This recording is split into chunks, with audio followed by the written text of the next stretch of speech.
Start. Hi, I'm Joan Davis, and in this day of social distancing, you are probably aware the plant-based nutrition movement board members have been giving recipes, cooking demos, and tips on whole food plant-based eating, which is just so important during this pandemic. I'm a former teacher and nurse, and for the last 4 years I've been doing programs about plant-based nutrition, and I'm glad to contribute today. Now, I know in the past 2 weeks we've had cooking demonstrations by some of our amazing PBNM cooks. Karen, Eva, Sherry have done a great job doing cooking demonstrations. Today, I'm going to step away a bit from the kitchen because I have to admit, I'm not in the same cooking league as those amazing cooks. I'm kind of a reluctant cook. I'm a firm believer in whole food plant-based nutrition, but my motto has always been, how can I get in and out of the kitchen as quickly as possible? And I'm still doing that as a whole food plant-based cook. So maybe if you can relate to that, if you're the type who, like me, kind of wants to minimize kitchen time, I hope you pay attention today, and I'm going to give you some tips, and I will go over one especially important tip for me so that I can get in and out of the kitchen quickly. But I know you may also have some questions about, well, is it all worth it? All that chopping and cutting and preparation, is it worth it? And some of you experienced cooks who are watching this may also sometimes have a lot of skeptics who say, I don't know if it's worth it. So today I'm going to give 6 questions that we often hear as plant-based eaters with some reassuring answers that yes, indeed, it is all worth it. Again, we will go in the kitchen, but just a little later. Let's talk about some tips, and we're going to start with protein. 2. The biggest question almost all of us face as plant-based eaters is, how do I get my protein? And I'd like to give you a demonstration. How do you get your protein? 2, let's start. So, how do you get your protein? By eating plants. Now, we know that most women age 17 to 70 need 46 grams of protein, give or take a little, and men 56 grams of protein. Where are you going to get it? Through plants. Let me show you. We can start with beans. Do you know you can get 7 grams of protein in just this measly little half a cup of beans? A lot of us would eat more beans than that, but even just a half a cup will give you 7 grams. And since we're talking legumes, let's talk lentils. 8 grams of protein in just 1/4 of a cup, starting with dry beans. And again, a lot of us would eat more than that, maybe even up to a cup. That would be 32 grams of protein. There are some, how about peanut butter, another legume? For peanut butter, you can get 8 grams in 2 tablespoons. And as a lot of us might eat more than 2 tablespoons. So we're already talking the daily minimum, daily recommended dose. We can go with some plant-based meat substitutes like seitan. Seitan is a wheat protein. It's got a whopping 21 grams in just 1/3 of a cup. And you can buy this at most grocery stores. Another is tempeh. Tempeh is a mixture of soy, bean, grains, and seeds. You get 14 grams in just 3 ounces. Again, very doable. Or if you want to go with burgers, now they're pretty processed, so there's some fat involved, but this is a pretty good brand. And it has 4 grams per burger. So again, you're getting your grams of protein. Even things like pasta. This pasta is a combination of many kinds of grain, but it has 8 grams of protein in a 2-ounce serving. And as most of us know, we Americans like our pasta, and we're going to be eating more than 2 ounces. So again, you can really add up the protein with enriched grains. You could even do bread. Bread, if you get a good brand, you have to look at labels, but a good brand of bread like this one would give you 4 grams per slice. If you're going to have a sandwich and it's not an open face sandwich, you're going to get 8 grams right there. Hummus is another good source of protein. This is a very good brand because it's oil-free. You get 2 grams per 2 tablespoons. And again, if you're eating lots of vegetables, having a dip with vegetables, you're going to be eating more than 2 tablespoons of hummus. Since we're talking more soy, let's take a look at tofu. Tofu, 7 grams in just a fourth of a carton like this, which would be 3 ounces. So 7 grams right there. Now milk, you have to be a little careful with milk, plant-based milks. You're better off with soy milk. If you go with almond has some positives, but it's only got 1 gram of protein per cup. With soy, you get 7 grams per cup. So that's a better deal for the protein. And you can go with soy yogurt. Again, you get many grams. Sometimes you have to look at the label, 6 grams per this cup. So even things that you don't think of with protein, such as, how about the lowly potato? An average sized potato will give you 4 grams of protein. And you know you do even get a little bonus protein in lettuce and spinach. Not as much, but there is protein in all of those kinds of foods, all of our plants and fruits, not fruits so much, but vegetables.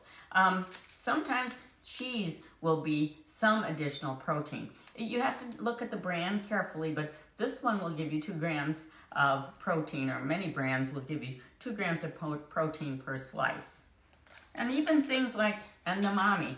Now this is a roasted edamame, but as a snack, it's a powerful protein. You get 11 grams in just this tiny package. Now this might be a little hard to find. You can get it off the internet, but roasted edamame, or just have plain edamame, cook it up, you're gonna get lots of protein. So you can see, where do you get protein?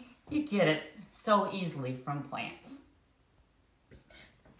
The second question we are often asked is, will I get enough to eat? And we plant-based eaters sure don't want other plant-based eaters to go hungry, you or your family. To tell you the truth, you're going to get plenty to eat. You're probably going to be eating more than you ever did. I know that was true in my husband, in my case. If you look at this graphic, I think it explains it well. If you eat 400 calories of oil, you see how full your stomach is? Not very full. It's hardly made a dent in contents.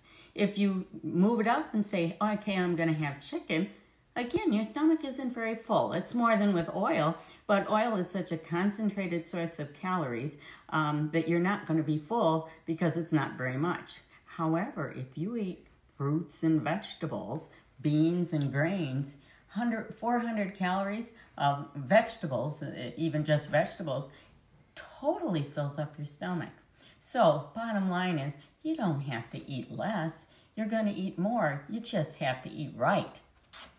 Start. Another question that are often asked is, will I only eat salads? Thinking in terms of leafy green salads. And the answer is a definite no. In fact, you're not going to be successful as a plant-based eater if you just eat leafy green salads. They are excellent for you, of course. We need all those nutrients in those leafy greens, but it will not fill you up. You need to eat additional foods like grains and starchy vegetables and all the nuts and seeds and fruits. So unless you're eating grain bowls for salads, you will not just be eating salads, not green salads. So another question we often get are, won't I have cravings?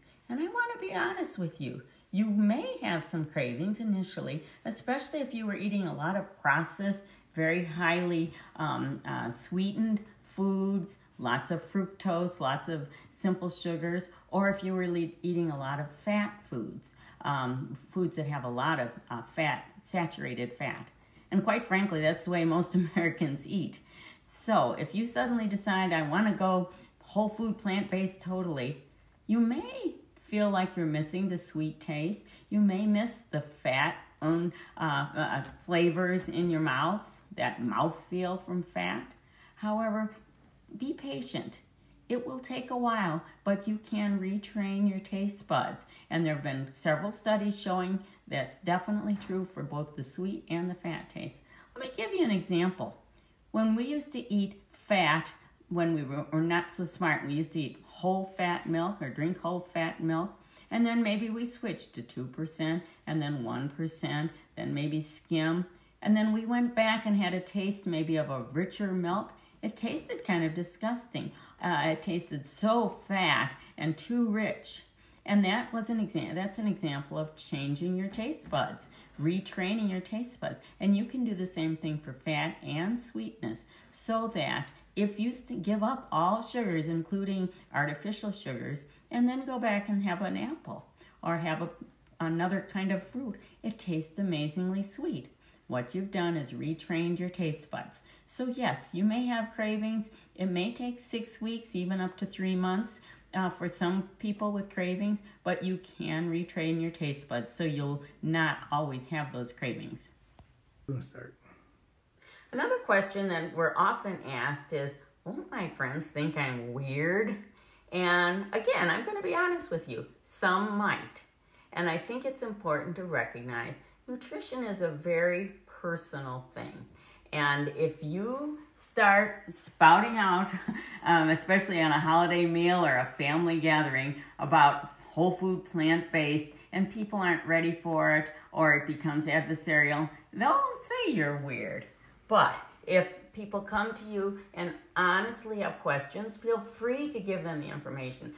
Best source that I'm going to recommend, go to our plant-based nutrition. Go to our website, pbnm.org, www.pbnm.org, and go to the resources site or area, and you'll find tons of articles and helpful resources. If people are really interested in learning more, that's where to send them. Of course, there are lots of resources out there, but this is a good place to start. So yes, again, your friends might think you're initially weird. Make it about yourself. You can always say, well, I'm trying something new. Seems to be working. It's working for me. And then if they are more interested, you can share with them the resources that we can share. Go.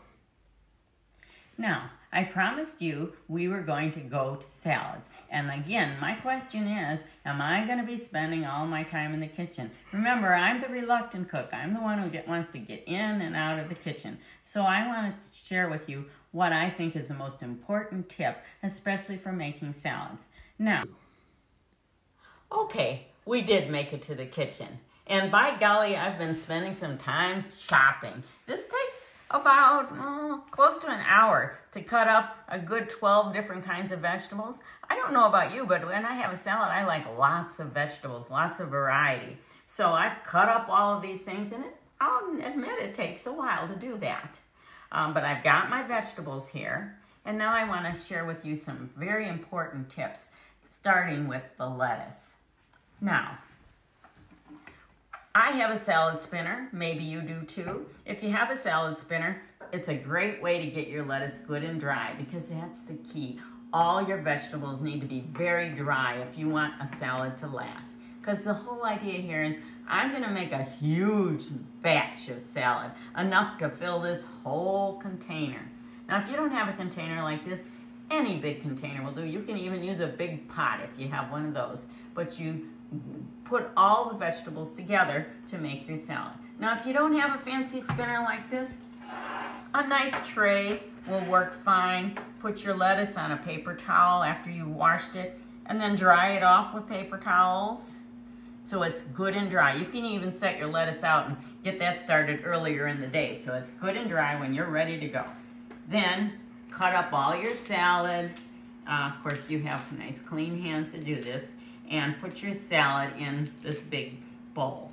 And then, I won't take the time to do this, but start throwing in your vegetables, your cabbage, your broccoli, carrots, onions. I have a mixture of green and white onions, cauliflower. Peppers are always great because they add so much color. And cherry tomatoes. If you have regular tomatoes, you want to add those later. And then I'm going to sneak in some beans for extra protein. There's two that I will not put in, and that would be mushrooms and zucchini, because they don't last quite as long. So you're going to have to add these each time you have a salad. Just put these on the top. But there are all my ingredients. I'm putting them in this big pot and I'm gonna fill this pot. And now you say, Joan, what are you gonna do with that? Have the whole group over? Can't do that during social distancing. But what you can do is make yourself salads for every day, or maybe members of your family. Here's what you're gonna do. Get a container that has an airtight lid. And what you if you don't have a container, a nice container like this, and you're gonna need 6 or 7 of them because you're making salads for a week. Often when you go to restaurants, they'll give you, especially nowadays, carry-out containers that are very nice. They can be for salads or even entrees. If you find that they're airtight, save them, put the lid on it, put water in it, put the lid on it, turn it upside down. If no water comes out, you can use it to make your salads. And then you'll have plenty of containers. Okay, so let's say I've made a salad. Now this is more like a child-sized salad. I like my salads huge, more mixing bowl style, but find a good container for the size salad you want. And then before you put the lid on it, here's the trick. Remember, all these vegetables are very dry. Put a paper towel, put it on top of your salad, put that nice airtight lid on, and then what you're gonna do is turn it upside down and put it in the refrigerator. And that way, if there is any leftover moisture, it'll be collected in the paper towel. And even midweek, you can go in and change these paper towels. If it got damp, put a fresh one. And that'll keep your salad for a good 6 to 7 days. Try it, you'll be amazed. You'll have wonderful salads. And again, you aren't spending your whole life in the kitchen. You are in and out of the kitchen, and yet you have wonderful, very complex salads. If you want variety, if you're saying, I don't want the same salad every day, of course not. You can vary it. Maybe you open a can of water chestnuts or artichokes and you add those. Or maybe someday you add some cheese, some plant-based cheese. Or you may add some slivered almonds. Of course, your dressings. Hopefully you have healthy, fat-free dressings that you can add, or low-fat dressings that you can add. Even better if you make it yourself. But today we just want to focus on one quick way to get in and out of the kitchen and yet be whole food plant-based. I hope you've enjoyed this program. There will be many other programs coming up. Check out Whole Food Plant-Based website. And again, www.pbnm.org for upcoming programs. Go ahead and eat healthfully and don't spend all your time in the kitchen unless you love doing it. Goodbye now.